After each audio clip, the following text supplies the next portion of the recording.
Bonjour à tous et à toutes. Aujourd'hui, on se retrouve pour une nouvelle vidéo conseils et beauté. J'ai voulu vous parler de fond de teint. Il n'est pas toujours facile de choisir quel fond de teint est adapté pour notre peau. Donc, en tant que maquilleuse, j'ai affaire à beaucoup de types de peau et je dois choisir quel produit correspond le mieux au teint de ma cliente. Donc je vais aujourd'hui vous expliquer les différents types de fond de teint, quel rendu ils donnent et pour quel type de peau ils sont le plus adaptés. J'espère que cette vidéo vous intéressera et n'hésitez pas à aller voir sur le site de Pulp sur www.culturepinup.com pour un résumé des différents types de fond de teint. Je vais commencer par vous présenter le produit le plus naturel. Donc ce n'est pas vraiment un fond de teint mais c'est une bébé crème. Donc celle-ci c'est la bébé crème de chez Herborian. C'est le produit qui donne le rendu vraiment le plus naturel. Donc c'est un effet peau nue qui va vraiment juste unifier votre teint si vous avez de légères rougeurs ou des petites taches de rousseur que vous voulez très légèrement atténuer mais que vous souhaitez tout de même qu'on les voit, c'est le produit idéal. Donc c'est adapté pour des peaux qui n'ont pas besoin de correction de teint et qui ne sont ni grasses ni sèches, donc c'est pour les peaux normales et donc une jolie peau qui n'a pas besoin d'être camouflée. Donc si c'est le rendu que vous cherchez et le type de peau que vous avez, allez vers une bébé crème. Si vous avez une peau qui nécessite un petit peu plus de camouflage entre guillemets, comme par exemple un petit peu de coupe rose ou des petites ridules, ou que vous voulez unifier votre peau tout en ayant un rendu qui reste naturel, sans pour autant aller vers un fond de teint couvrant qui va avoir tendance à peser sur votre peau. Si par exemple vous avez une peau mature, c'est le genre de produit vers lequel vous devez aller. Donc il s'agit de la CC crème. C'est une crème qui va être très légère sur votre peau et qui va l'unifier sans pour autant l'alourdir et donc vous donner un effet de peau plus marqué et plus vieilli. Donc c'est un produit qui est vraiment super pour lisser, unifier, tout en gardant un côté très naturel. Ensuite, nous entrons dans la gamme de ce qu'on appelle les vrais fonds de teint. Les premiers fonds de teint qui sont les plus légers, ce sont des fonds de teint à base d'eau. Donc ici, ce sont des fonds de teint qu'on appelle Face and Body. Donc vous en avez dans les marques professionnelles, donc comme chez MAC.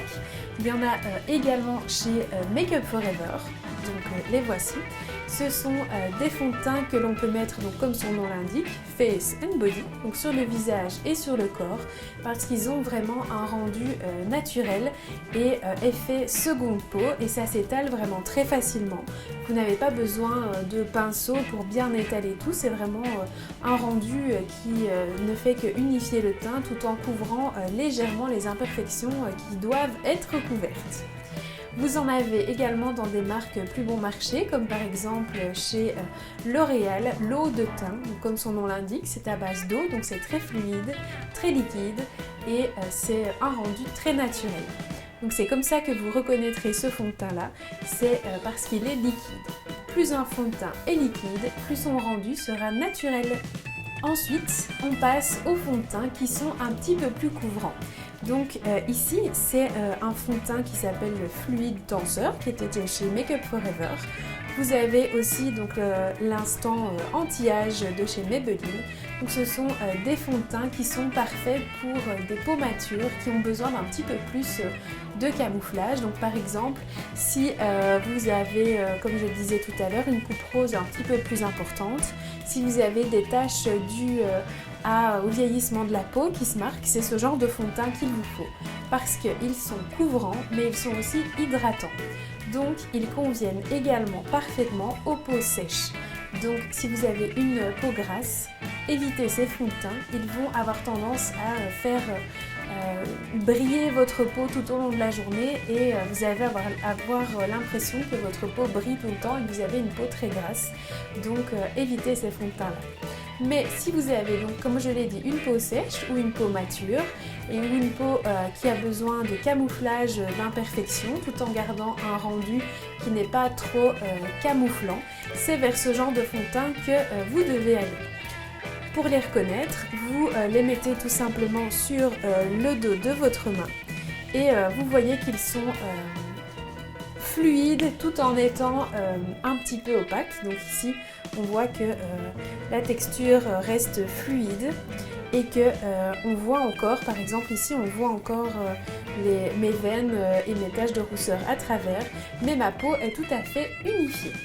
Enfin, les fonds de teint les plus couvrants, ce sont les fonds de teint matifiants. Donc par exemple celui-ci de chez L'Oréal, c'est un fond de teint qui est très couvrant, très matifiant et qui va vous créer une peau vraiment comme si elle était photoshopée.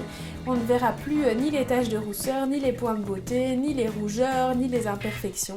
C'est vraiment quelque chose de couvrant qui va vous créer un look très poupée, comme ça, très lisse. Donc si c'est l'effet que vous recherchez, c'est le genre de fond de teint vers lequel vous devez aller. Vous le reconnaîtrez parce que quand vous le mettez sur votre main, c'est une texture qui est très épaisse et qui reste, quand vous le sortez du pot, ça reste comme une petite boule et ça ne s'étale pas sur votre main. Donc c'est un genre de fond de teint qui a besoin d'un pinceau ou d'une éponge pour être bien appliqué. Et c'est également le plus difficile à appliquer puisque c'est le moins naturel de tous ceux que je vous ai montrés. C'est un fond de teint qui est idéal pour des shootings photos par exemple où vous avez besoin d'avoir une peau vraiment matifiée et unifiée. Donc si c'est ce que vous recherchez, allez vers ces fonds de teint matifiants. Si vous avez une peau sèche, ce sont des fonds de teint qui vont avoir tendance à vous créer des zones de sécheresse. Donc si vous voulez porter ce genre de fond de teint, n'hésitez pas à vraiment très bien hydrater votre peau avant et vous éviterez comme ça d'avoir des zones trop sèches dans votre visage. Donc ici j'ai celui de chez L'Oréal, donc l'Infaillible, qui est un super fond de teint si c'est ce genre de fond de teint que vous recherchez.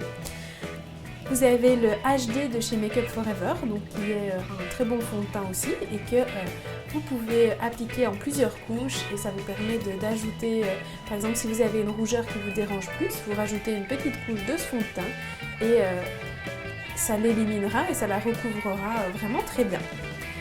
Et enfin dans les fonds de teint matifiants, vous avez tout ce qui est fond de teint en stick, donc c'est le genre de chose qui est utilisé pour la télévision. Lorsque vous avez énormément de lumière sur vous, vous avez tendance à briller énormément. Donc à la télé, ils utilisent des genres de fond de teint comme ça en stick qui sont vraiment très matifiants. Donc de nouveau, si vous avez la peau sèche, hydratez très bien votre peau avant ou tout simplement ne l'utilisez pas et allez plutôt vers le genre de fond de teint dont je vous ai parlé juste avant.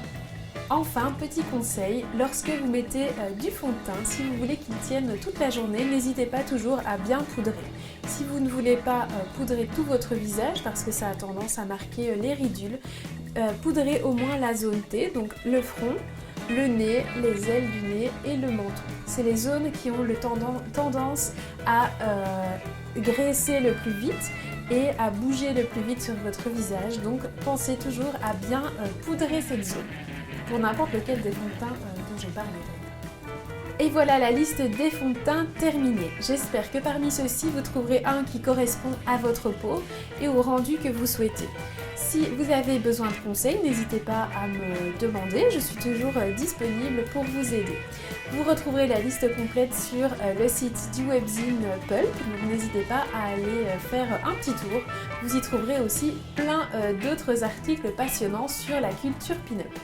Vous pouvez bien sûr liker, commenter ou partager cette vidéo si elle vous a plu et vous abonner à la chaîne. Vous pouvez nous suivre, moi et Brice qui filme ces vidéos, sur nos réseaux sociaux, Facebook et Instagram, c'est Studio 7 et Mademoiselle Gisèle. On se retrouve lundi prochain pour une prochaine vidéo. Très belle semaine!